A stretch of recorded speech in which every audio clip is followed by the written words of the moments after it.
In the 1840s, farmers began to produce single cash crops only, such as wheat or corn. They could concentrate their efforts, make profits, and buy manufactured goods from mail-order companies.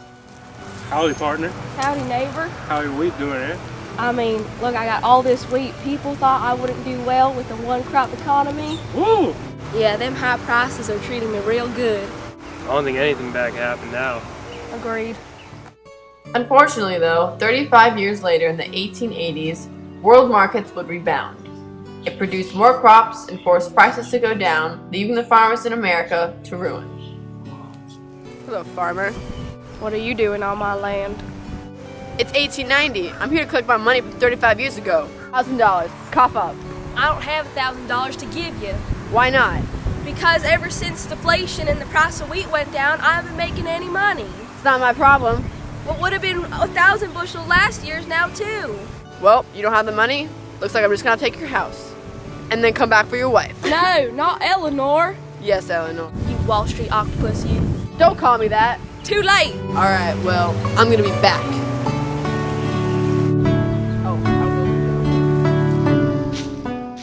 Paying back debts was especially difficult in this deflation-filled time, during which there was simply not enough money to go around.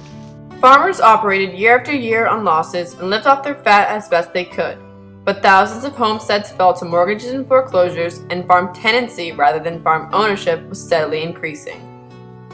The fall of the farmers in the late 1800s was similar to the fall of the South in its King Cotton during the Civil War. Depending solely on one crop was good in good times, but disastrous during less prosperous times. The farmers wouldn't die without a fight, though. In the coming decade, they would combine into a new People's Party, also known as the Populist Party, to launch a new attack on the northeastern citadels of power. Populist Party. The Populist Party wants to create a new federal sub-treasury, a scheme to provide farmers with loans for crops stored in government-owned warehouses where they could be held until market prices rose. The Panic of 1893 fueled the passion of the Populists. Many disgruntled, unemployed farmers fled to D.C. calling for change. So it's an abomination what the government doing here. I hear you. Man, we should join the People's Party, also known as the Populist group. Yeah, I mean, they're trying to do a whole bunch of good things for us. I know, like nationalizing the railroads. And putting some of them telephones and telegraphs. Instituting a new graduated income tax. And a sub-treasury. And starting coinage of silver. I mean, like, this group is what's up. We need to join. It's settled. Let's join. Boom. Boom. I here am a black farmer, and because of the racial division in the South, I had to form the 1880s, the Colored Farmers National Alliance. So now it's 250,000 of us. Yay. Next up was the 1896 presidential election. It was Gold McKinley against Silver Bryan. The United States presidential election of November 3rd, 1896 saw Republican William McKinley defeat Democrat William Jennings Bryan in a campaign considered by historians to be one of the most dramatic and complex in American history.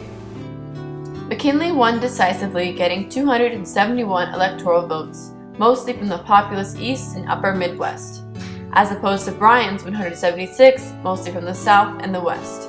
The leaders of the Populist Party had entered into talks with William J. Bryan. They thought they had an agreement that Tom Watson, a leading Populist member, would become Bryan's running mate. After giving their support to Bryan, he announced that Arthur Sewall, a conservative politician with a record of hostility towards trade unions, would be his vice presidential choice. This created a split in the Populist Party.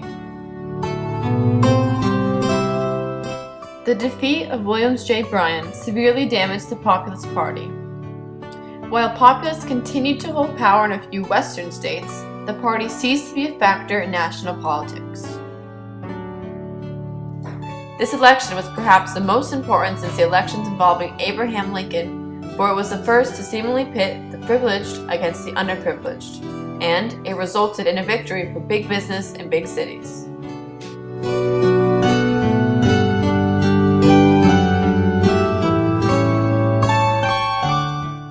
the election of 1896 could be called the gold versus silver election, and, put to vote, it was clear that the Americans were going with gold.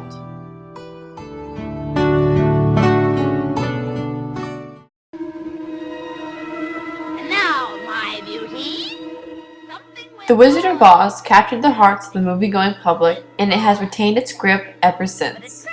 With stirring effects, colorful characters, and memorable music, the film has delighted young and old alike for 3 generations. Yet, as everyone knows, The Wizard of Oz is more than just another celluloid classic.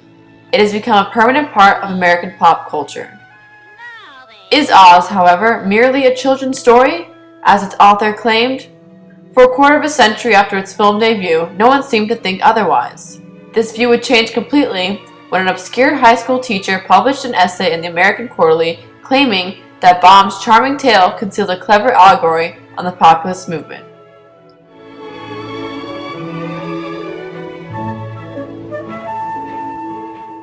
So, what did Baum really mean when he was writing the story? Let's take a closer look and find out. The money in the U.S. then, as now, was entirely created by the private banking system. The pretense existed then that money was based entirely on gold. The major banks, based on the east and west coasts, could vary the amount of money in circulation, lending more to encourage commercial activity than foreclosing on loans to put people out of businesses. This enabled the banks to acquire their businesses very cheaply. Baum and William Jennings Bryan wanted money to be based on silver, not gold, as silver was more readily available in the Midwest where it was mined. Such a money supply could not be manipulated by the banks, though, so the story of the Wizard of Oz starts with a cyclone in the form of imagined electoral success for Bryan. Dorothy represented a sort of proverbial, everyday woman, and she lands the Wicked Witch of the East Coast bankers, kills her, and so frees the Munchkins, who are the downtrodden poor. But the Wicked Witch of the West Coast bankers, remains loose. To deal with her and to get back to Kansas, the Good Witch of the North, representing the electorate of the North, tells Dorothy to seek out the Wizard of Oz. Oz, being short for ounce, the means of weighing both gold and silver. You have to see the wizard, the wonderful Wizard of Oz. You find he is a wizard of Oz. She also gives her a pair of silver slippers, as they were in the book. They become red only in the film. Only these slippers will enable her to remain safe on the yellow brick road, representing the banker's gold standard, as she heads towards the Emerald City, representing Washington, D.C. I haven't got a brain. Well, what would you do with a brain? On her journey, Dorothy encounters a scarecrow, representing the farmers.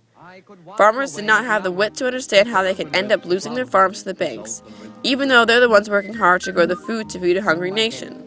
If only they could think it through. And if I only had a brain, I'd unravel every riddle for any individual in trouble or in pain. With the thoughts you'd be thinking you could be another Lincoln if you only had a brain. Next, she encounters a Tin Woodsman, representing the industrial workers, rusted as solid as the factories of the 1890s Depression, and who have lost a sense of compassion and cooperation to work together to help each other during these hard times. Also, a spell cast upon him by the Wicked Witch of the East meant that every time he swung his axe, he chopped off a bit of himself. He downsized. Bang on my chest if you think I'm perfect. Go ahead, bang on it. Beautiful. What a nickel. It's empty. The tinsmith forgot to give me a heart. No heart? Then, the growing party encounters a cowardly lion, representing the politicians. These people have the power through the power of Congress and the Constitution to confront the wicked witches, representing the banks, but they lack the courage to do so. Why, you're nothing but a great big coward. You're right, I am a coward. I haven't any courage at all. I even scare myself. Look at the circles under my eyes. I haven't slept in weeks. Why don't you try counting sheep? That doesn't do any good. I'm afraid of them. Dorothy is able to motivate these three potent forces and leads them all towards the Emerald City, whence greenbacks had once come.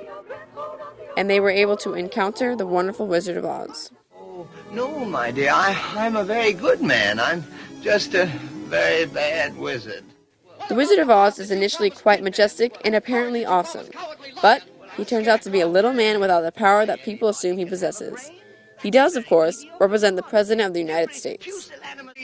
With the wizard's illusion of power shattered, he's replaced by the Scarecrow, who would be another Lincoln. The sum of the square roots of any two sides of an isosceles triangle is equal to the square root of the remaining side. Oh, George, that I've got a brain! The Wicked Witch of the West, fearful for her own power, then attempts to destroy Dorothy, but is herself dissolved in a bucket of water, as rain relieves the Midwest drought, saves the farmers' livelihoods, and prevents repossession by the banks.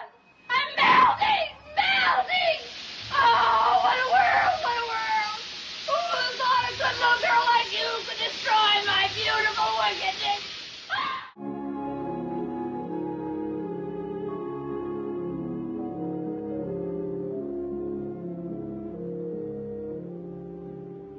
Oh, will you help me? Can you help me? The Good Witch of the South, representing the Southern electorate, tells Dorothy that her silver slippers, silver-based money, are so powerful that anything she wishes for is possible, even without the help of the wizard. Dorothy wishes to go home. There, all is now well, because the land has a stable and abundant money supply. And there you go, that's the Wizard of Oz. Never would have thought of that initially, huh? For the most glorious place on the face of the earth or the sky. Hold on to your breath, hold on to your heart, hold on to your